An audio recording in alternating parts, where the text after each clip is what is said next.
Let us know ಅಂದ್ರೆ ಇವತ್ತು ಜಗತ್ತಿಗೆ ಗೊತ್ತಾಗ್ಲಿ ನಿಮ್ಮ ಅಭಿನಯ ನಿಮ್ಮ ಪಾತ್ರದ ಮೂಲಕ ಜನರಿಗೆ ಪರಿಚಿತರು.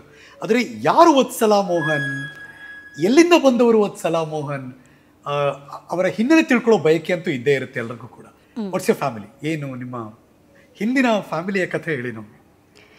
ನನ್ನ ಫ್ಯಾಮಿಲಿ, ನನ್ನ ಕುಟುಂಬ ಭಾಳ ಪುಟ್ಟ ಕುಟುಂಬ. ನಾನು, ನಮ್ಮಪ್ಪ, ನಮ್ಮಮ್ಮ, ಇದು ಒಂದು ಪುಟ್ಟ ಕುಟುಂಬ. ಒಬ್ಳೆ ಮಗಳು? ಒಬ್ಳೆ ಮಗಳು. ಎಲ್ಲಿಯವರು? ನಾವು ಹುಟ್ಟಿ ಬೆಳೆದಿದ್ದೆಲ್ಲ ಬೆಂಗಳೂರೇ, ಬಸವನಗುಡಿ.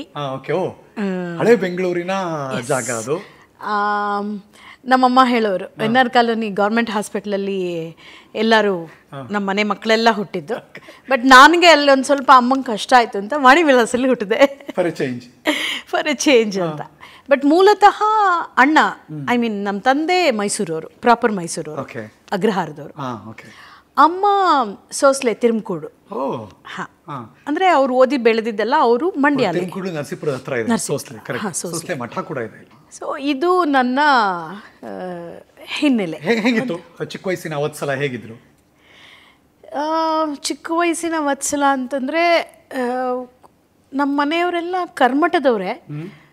ಆದರೆ ನಾನು ಯಾವತ್ತೂ ಆ ಥರ ಬೆಳಿಲಿಲ್ಲ. ಬಹಳ ಮುಕ್ತವಾಗಿ, ಅಂದರೆ ಖುಷಿಯಾಗಿ ಪ್ರೀತಿಯಿಂದ ಬೆಳೆದವಳು, ಒಬ್ಳೆ ಮಗಳು. ಪ್ಯಾಂಪರಿಂಗ್ ತುಂಬ ಇತ್ತು. ಆದರೆ ಅಷ್ಟೇ ಕಷ್ಟ ಪರಿಚಯ ಆಗೋದು. ನಾವೇನು ಭಾಳ ದೊಡ್ಡ ಶ್ರೀಮಂತ ಕುಟುಂಬದವರಂತೂ ಅಲ್ವೇ ಅಲ್ಲ, ಭಾಳ ಪುಟ್ಟ ಒಂದು ಸಣ್ಣ ಫ್ಯಾಮಿಲಿ. ಬಟ್ ಅತ್ಯಂತ ಶ್ರೀಮಂತವಾದದ್ದು ಅಂದರೆ ನಾ ಹೇಳದ್ನಲ್ಲ, ಮೈಸೂರು, ಸೋಸ್ಲೆ, ತಿರುಮಕೂಡ್ಲು. ಕಲ್ಚರ್ ತುಂಬಾನೇ. ಅಂದರೆ ಪ್ರತಿಯೊಂದು, ಅಂದರೆ ನಮ್ಮ ಕನ್ನಡದ ಸಂಸ್ಕೃತಿ ಅಂತ ಹೇಳ್ತೀವಲ್ಲ, ಆ ಕನ್ನಡದ ಸಂಸ್ಕೃತಿಯಲ್ಲಿ ಅದ್ದಿ ಬೆಳೆದವಳು ನಾನು. ಈ ಅಗ್ರಹಾರ, ಸೋಸ್ಲೆ ಅಂತೆಲ್ಲ ಅಂದಾಗ ನಮ್ಗೆ ತಕ್ಷಣಕ್ಕೆ ಅನ್ಸೋದೇನಪ್ಪ ಅಂದರೆ ಆ ಕುಟುಂಬದ ಹೆಣ್ಮಗಳು ಈ ನೇಮನಿಷ್ಠೆಗಳು ಅಂತ ಇರುತ್ತಲ್ಲ ಕುಟುಂಬದಲ್ಲಿ ಅಥವಾ ಸಂಪ್ರದಾಯದ ಚೌಕಟ್ಟಿನಲ್ಲಿ, ಆ ಫ್ರೇಮಲ್ಲೇ ಬದುಕಿರೋರು ಅಂತ ಅನಿಸ್ಬಿಡುತ್ತೆ. ಹೌದಾ ಅಂತ?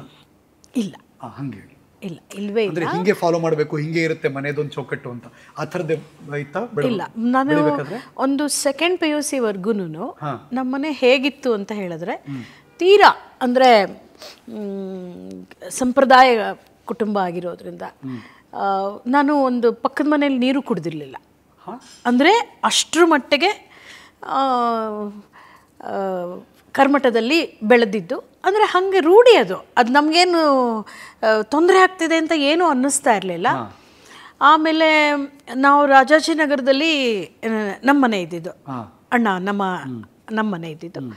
ಅಲ್ಲಿ ಹೇಗೆ ಅಂತಂದರೆ, ಇವಾಗ ಅದು ಬಸವೇಶ್ವರ ನಗರ, ಆದರೆ ಅದ್ರ ಮುಂಚೆ ಅದ್ರ ಹೆಸರು ಸಾನೆಗುರನಹಳ್ಳಿ ಅಂತ. ಅಲ್ಲಿ ನಾನು ತುಂಬ ಓದಿ ಬೆಳೆದಿದ್ದು. ಅಂದರೆ ಶಿವನಹಳ್ಳಿ ಸ್ಕೂಲಲ್ಲಿ, ಗೌರ್ಮೆಂಟ್ ಸ್ಕೂಲಲ್ಲಿ ನಾನು ಓದಿದ್ದು. ಅದು ಶಿವನಹಳ್ಳಿ, ಅದು ಹಳ್ಳಿ, ಇದು ಹಳ್ಳಿ. ಟಿಪಿಕಲ್, ನೀವು ಇವತ್ತಿನ ದಿವಸ ಪಾಶ್ ಬೆಂಗಳೂರು ಇರ್ಬೋದು ಅದು, ಆದರೆ ಹೇಗೆ ನಮ್ಮ ಬಸವನಗುಡಿ ಸುಂಕೇನಹಳ್ಳಿನೋ ಇವತ್ತು ಅದು ಬಸವನಗುಡಿ ಆಗಿದೆ, ಬುಲ್ ಟೆಂಪಲ್ ರೋಡ್ ಆಗಿದೆ. It's not bull temple road, ಯಾವತ್ತಿದ್ರೂ ಅದು ಬಸವನಗುಡಿಯೇ. ಹಾಗೆ ಇದು ಸಹಿತ ಸಾನೆಗುರನಹಳ್ಳಿ. ಅದು ಅಲ್ಲಿ ಇಡೀ ಹಳ್ಳಿಯಲ್ಲಿ ಗೊಲ್ರಿದ್ರು, 99% ಗೊಲ್ರು.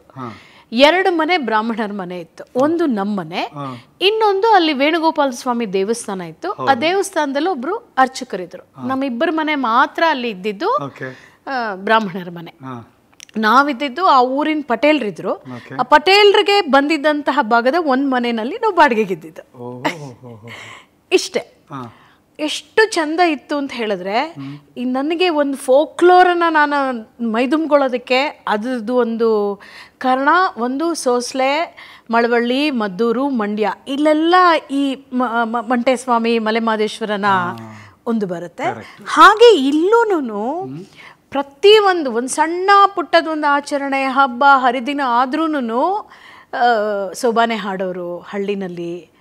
ನಿಮಗೆ ಇವತ್ತಿಗೂ ನಾನು ಅದನ್ನು ಹೇಳಿದ್ರೆ ಬಹುಶಃ ಅಲ್ಲಿರೋರಿಗೆ ನಂಬಿಕೆ ಬರುತ್ತೋ ಇಲ್ಲೋ ನಂಗೆ ಗೊತ್ತಿಲ್ಲ. ಅಷ್ಟು ಅದ್ಭುತವಾಗಿದ್ದಂತಹ ಜಾಗ. ಬಟ್ ಅದನ್ನ ಗ್ರಹಿಸ್ತಾ ಇದ್ರಿ, ನೋಡ್ತಾ ಇದ್ರಿ? ಹೌದು, ಹಾಡ್ತಿದ್ವಿ ನಾವೆಲ್ಲ. ಯಾವುದದು ಹೆಣ್ಮಕ್ಳು ಮೈನರಿದ್ರೆ ಹೊಸಿಗೆ ಹಾಕೋದು ಅಂತ, ಅದೇನು ಗೊತ್ತಾ, ಒಂದು 500-600 ಮನೆ ಇದ್ದಂಥ ಒಂದು ಜಾಗ ಅದು.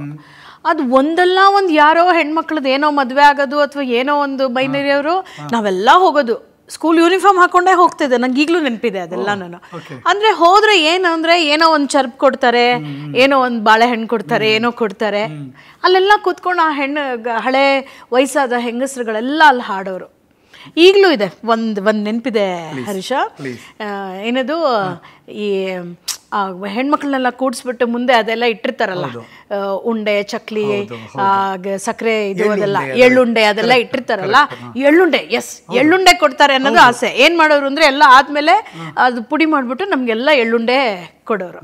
ಅದು ಏನೋ ಒಂದು ಹಾಡೋರು, ಹಿಂಗೆ ಕುತ್ಕೊಂಡು ಹಾಡೋರು. ತೆಂಗಿನ ತೋಟವ ತಟ್ಟೆಲ್ ಮಡಗಿರೋ ರಾಜ ರುಕ್ಮಿಣಿ ಸೀತಾ ಬಾಮೆಗೆ ಲಾಲಿ ಹೇಳಿರೋ ಸೋಬ್ನ ಹೇಳಿರೋ ಅಂತ ಈಗಲೂ ನಂಗೆ ನೆನಪಿದೆ ಅದೆಲ್ಲ.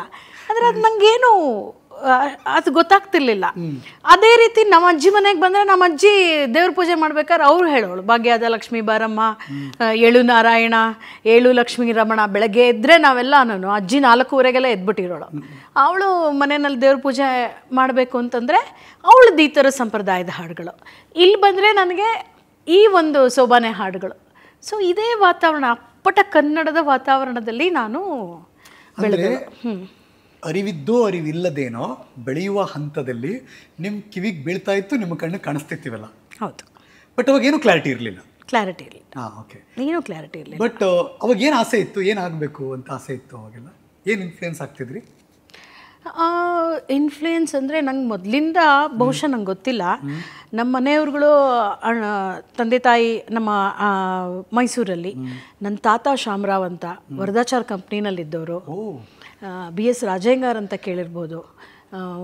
ಆರ್ ನಾಗೇಂದ್ರ ರಾಯರು ನನ್ನ ತಾತನ ಮನೇಲಿ ಇತ್ಕೊಂಡು ನನ್ನ ತಾತ ಅಜ್ಜಿನೇ ಅವ್ರಿಗೆ ಹಸೆಮಣೆ ಮೇಲೆ ಕೂತ್ಕೊಂಡು ದಾರೆ ಏರ್ಕೊಟ್ಟಿರೋದು.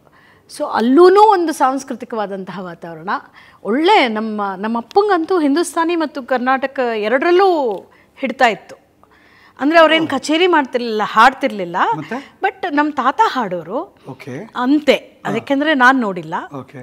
ಸೊ ಹಾಗಾಗಿ ನನಗೆ ಯಾವಾಗಲೂ ಸಾಹಿತ್ಯ, ಸಂಗೀತ, ಈ ಸಂಪ್ರದಾಯ, ಕಲೆ ಇದರಲ್ಲೇ ನಾನು ಹೆಚ್ಚು ಬೆಳೆದಳು. ಬಹಳ ಇಂಪಾರ್ಟೆಂಟ್ ಗಮನ ಸೆಳೆದಿದ್ದು ನನಗೆ ಒಂದು ಜನಪದದ ಕಲೆ, ಇನ್ನೊಂದು ರಂಗಭೂಮಿಯ ನಂಟು. ಇದು ಒಂದು ಸ್ಟ್ರಾಂಗ್ ಬುನಾದಿ ಅನ್ಸುತ್ತೆ ನಿಮ್ಮ ಲೈಫ್ಗೆ. ಹೌದು, ಅಂದರೆ 3rd ಸ್ಟ್ಯಾಂಡರ್ಡ್ 4th ಸ್ಟ್ಯಾಂಡರ್ಡಲ್ಲೆಲ್ಲ ನಾನು ಆ್ಯಕ್ಟ್ ಮಾಡ್ತಿದ್ದೆ. ಅಂದರೆ ಅವಾಗೆಲ್ಲ ಕಂಪಲ್ಸರಿ ಸ್ಕೂಲ್ಸಲ್ಲಿ ಅಂದರೆ ಒಂದು ಮ್ಯೂಸಿಕ್ ಪೀರಿಯಡ್ ಇದ್ದೇ ಇರ್ತಿತ್ತು, ಆ್ಯಂಡ್ ಮಾಸ್ PT ಇರ್ತಿತ್ತು. ಅಂದರೆ ಸ್ಪೋರ್ಟ್ಸು, ಕಲ್ಚರ್ ಎಲ್ಲದಕ್ಕೂ ಎಷ್ಟು ಬೆಲೆ ಕೊಡೋರು ಅಂದರೆ. ಬಟ್ ಇವತ್ತಿನ ಥರದಲ್ಲಿ ಇಲ್ವೇ ಇಲ್ಲ. 10ನೇ ಕ್ಲಾಸ್ವರೆಗೂ ಅಂತೂ ನಮಗೆ ಅವಾಗೆಲ್ಲ ಯಾವ ಕಾನ್ಸೆಪ್ಟ್ ಇರಲಿಲ್ಲ. ಸೈನ್ಸ್ ಓದಬೇಕು, ಕಾಮರ್ಸ್ ಓದಬೇಕು, ಆರ್ಟ್ಸ್ ತಗೋಬೇಕು, ಹಾಗೆಲ್ಲ ಎಂಥದೂ ಇಲ್ಲ. ಒಟ್ಟಾರೆ ಬದುಕನ್ನು ಕಟ್ಕೊಡೋರು. ಇಡೀ ದಿನ ಬಿಸಿ ಇರ್ತಿದ್ರಿ? ಇಡೀ ದಿನ ಸ್ಕೂಲ್ಗೆ ಹೋಗು, ಮುಗಿಸ್ಕೊಂಬಂದು ಆಟ ಆಡು, ಇಲ್ಲ ಸಂಗೀತ ಕೇಳು, ಇಲ್ಲ ಇನ್ನೇನೋ, ಈ ಕ್ಲಾಕ್ ಇದ್ದೇ ಇರ್ತಿತ್ತು. ಎಲ್ಲಿ ಟರ್ನಿಂಗ್ ಪಾಯಿಂಟು ಅಂದರೆ suddenly one day you realised, ಗುರು ನಾನು ಇಲ್ಲಿ ಹೋಗ್ತಾ ಇದ್ದೀನಿ, ಈ ರೂಟ್ ಕರೆಕ್ಟ್ ನನಗೆ ಅಂತ ಯಾವಾಗ ಅನಿಸಿದ್ದು? ನಾವು ಆಡ್ತಿದ್ದು 2 ಮೇಜರ್ ಆಟ ಫ್ರೆಂಡ್ಸ್ ಎಲ್ಲ. ಒಂದು ಟೀಚರ್ ಆಟ, ಇನ್ನೊಂದು ಮನೆ ಆಟ. ಕರೆಕ್ಟ್. ಓಕೆ, ಅದರಲ್ಲೂ ನಾನು ಟೀಚರ್ ಆಟದಲ್ಲಿ ನನಗೆ ಟೀಚರ್ ಆಟ ತುಂಬ ಇಷ್ಟ. ಏನಕ್ಕೆ ಇಷ್ಟ ಅಂದರೆ ನನಗೆ ಮೊದಲಿಂದ ತುಂಬ ಇಷ್ಟ ಅಂದರೆ ಸೀರೆ ತುಂಬ ಇಷ್ಟ. 3ನೇ ಕ್ಲಾಸ್ 4ನೇ ಕ್ಲಾಸ್ ಹುಡುಗಿನೂ ಸೀರೆ ಉಟ್ಕೊಂಡು ಓಡಾಡಬೇಕು ಅನ್ನೋದು ಆಸೆ.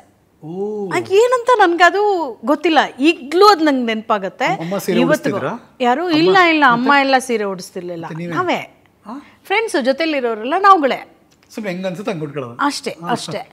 ಅದು ಯಾಕೆ ಟೀಚಿಂಗ್ ಬಂತು ಅಂದರೆ ಗೊತ್ತಿಲ್ಲ ಅನ್ಸುತ್ತೆ. ಅಮ್ಮನ ಮನೆ ಕಡೆಯವರೆಲ್ಲ ನಮ್ಮ ಅಮ್ಮನ ತಾತ ಅಂದರೆ ಅವರ ತಾಯಿಯ ತಂದೆ ಇದ್ದಾರಲ್ಲ, ಅಮ್ಮನ ತಾತ ಬಂದು ಕೃಷ್ಣಮೂರ್ತಿಚಾರ್ ಅಂತ ಮೇಷ್ಟ್ರು.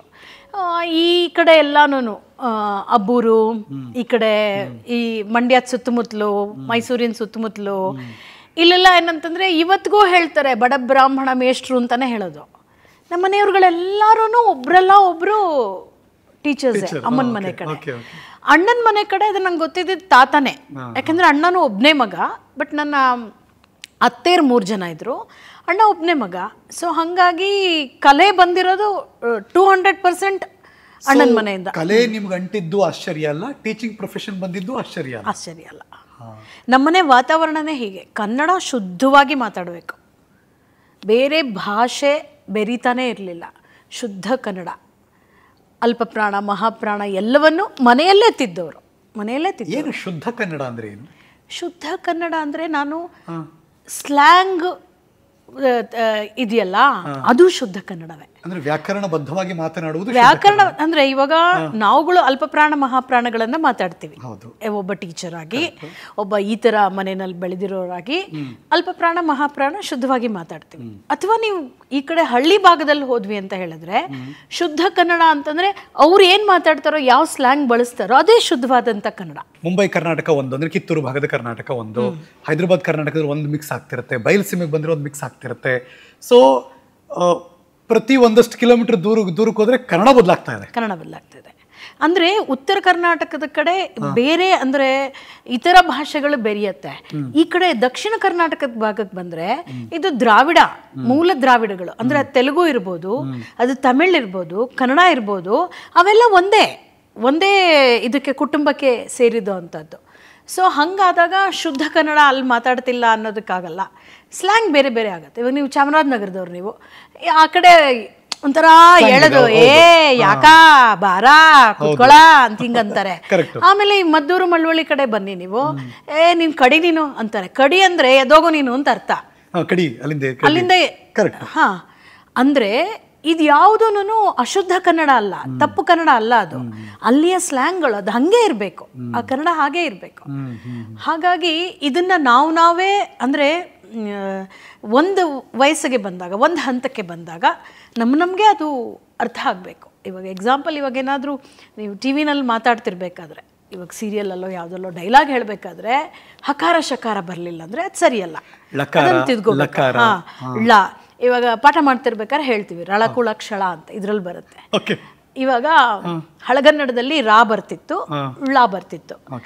ಹೊಸಗನ್ನಡದಲ್ಲಿ ರಾನೂ ಇದೆ, ಲಾನೂ ಇದೆ. ಹಳಗನ್ನಡದಲ್ಲಿ ಉಚ್ಚಾರಣೆ ಬೇರೆ, ಅದು ಬಂಡೀರ ಅಂತ ಹೇಳ್ತಾರೆ. ಅದನ್ನು ಉಚ್ಚಾರ ಮಾಡೋದು ನೀವು ರ ಅಂತ, ವೈಬ್ರೇಷನ್ ಬರುತ್ತೆ. ರ ಬಂಡೀರ ಅಂತಾರೆ. ಅದು ಇವಾಗ ಇಲ್ವೇ ಇಲ್ಲ, ಬಳಕೆ ಇಲ್ಲ. ಆಮೇಲೆ ಲಾ ಬರುತ್ತೆ, ಲಾ ಳ ಲ, ಮೂರ್ ತರ ಬರ್ತಾ ಇದೆ. ಲ ಈ ಳ ಇದೆಯಲ್ಲ ಮಲಯಾಳಂ ಅಲ್ಲಿ ಇದೆ, ಅರ್ಥ ಆಗ್ತಿದ್ಯಾ? ಅದೇ ಇವಾಗ ಬಳಸ್ತಾ ಇಲ್ಲ. ಳ ಹಳಗನ್ನಡದಲ್ಲಿ ಇದೆ, ಅದು ಳ ನಾಲ್ಗೆ ಹಿಂಗಾಗತ್ತೆ. ಳ ಆ ಳ ಇಲ್ಲ ಇವಾಗ. ಅಂದ್ರೆ ಇದು ತೀರಾ ಕಾಮನ್ ಪೀಪಲ್ಗೆ ಹಿಂಗೆ ಮಾತಾಡ್ಬೇಕು ಅಂತ ಹೇಳಕ್ಕಾಗಲ್ಲ. ಆದ್ರೆ ಈಗ ರಾ ಇದೆ, ಳ ಇದೆ, ಲ ಇದೆ, ಲ ಇದೆಲ್ಲ ಮಾತಾಡ್ತೀವಿ. ಸೊ ಇಷ್ಟನ್ನ ನಾವು ಕೂತ್ಕೊಂಡು ಎಲ್ಲ ಹೇಳಕ್ಕಾಗೋದಿಲ್ಲ, ಚಾನ್ಸ್ ಇಲ್ಲ. ಈಗಿನ ವ್ಯವಸ್ಥೆಗೆ ಚಾನ್ಸ್ ಇಲ್ಲ. ನೋಡ್ತಾ ಇದೀವಿ. ಆದ್ರೆ ತೀರಾ ಹಕಾರ ಶಕಾರಗಳನ್ನ ಮರಿಬಾರ್ದು ಅಷ್ಟೇ. ಅದನ್ನೊಂದು ಸ್ವಲ್ಪ, ಅದರಲ್ಲೂ ಮಾಧ್ಯಮದಲ್ಲಿ ಇರೋರುಗಳು, ಅದು ಯಾವುದೇ ಇರ್ಬೋದು, ಅದು ಚಲನಚಿತ್ರವೇ ಇರ್ಬೋದು, ನಿಮಗೆ ಕಿರುತೆರೆ ಇರ್ಬೋದು, ನಿರೂಪಣೆ ಇರ್ಬೋದು, ಎನಿ ಡೈಲಾಗ್ ನೀವು ಹೇಳ್ತಿರ್ಬೇಕಾದ್ರೆ ಆ ಹಕಾರ ಶಕಾರಗಳ ಬಗ್ಗೆ, ಅಲ್ಪಪ್ರಾಣ ಮಹಾಪ್ರಾಣಗಳ ಬಗ್ಗೆ ಮಾತ್ರ ನಾವು ಗಮನ ಕೊಡಲೇಬೇಕು.